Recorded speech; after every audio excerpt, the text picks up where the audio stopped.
Is the Bible a collection of inspired books or an inspired collection? When we talk about the canon of the Bible, we're talking about the list of books that make up the Bible.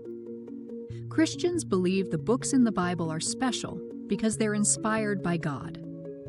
But here's an interesting question.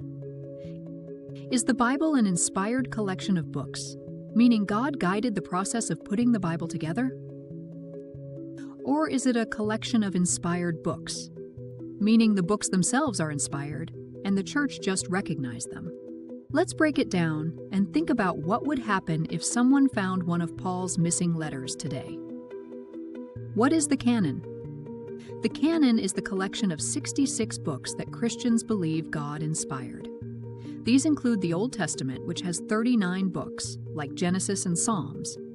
These also include the New Testament, having 27 books, like the Gospels and Paul's letters. But here's where it gets tricky. Paul wrote other letters, like his missing letters to the Corinthians mentioned in 1 Corinthians chapter 5 verse 9 and 2 Corinthians chapter 2 verse 4, which aren't part of the Bible today. So if someone found one of those letters, could we add it to the Bible?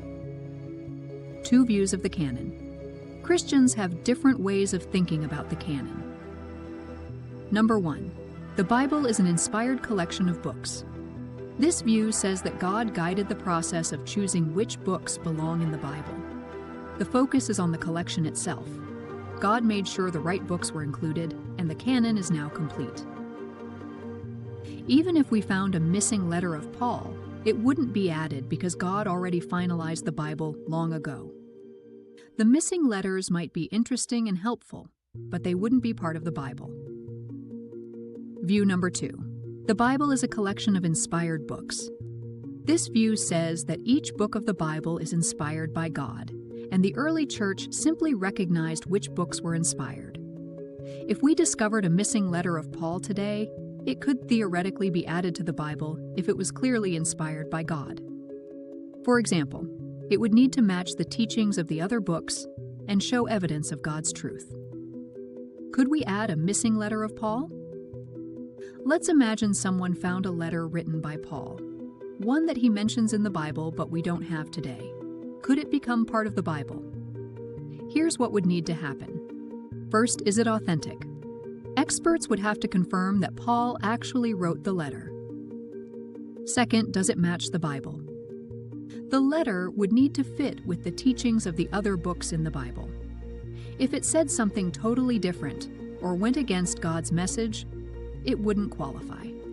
Third, is it useful for the church?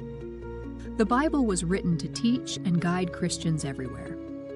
If the missing letter was very personal or only useful for one group, it might not be added. Even if the letter passed all these tests, many Christians believe the canon is already closed, meaning God gave us the Bible exactly the way He wanted it. If that's true, we wouldn't add anything, even if it was really cool to read.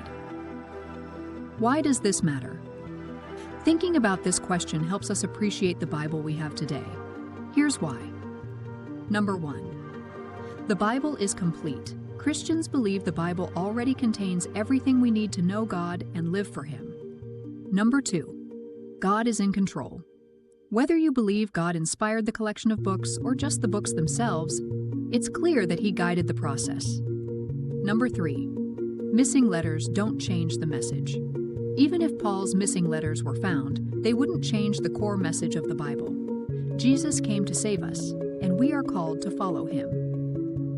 Whether the canon is an inspired collection of books or a collection of inspired books, the result is the same. God gave us the Bible we have today, and it's everything we need. The idea of finding a lost letter of Paul is exciting, but it wouldn't change the fact that the Bible is complete and trustworthy. What do you think? Would it be cool to read one of Paul's missing letters? Or do you think the Bible we have is enough? Let's dig into these ideas together.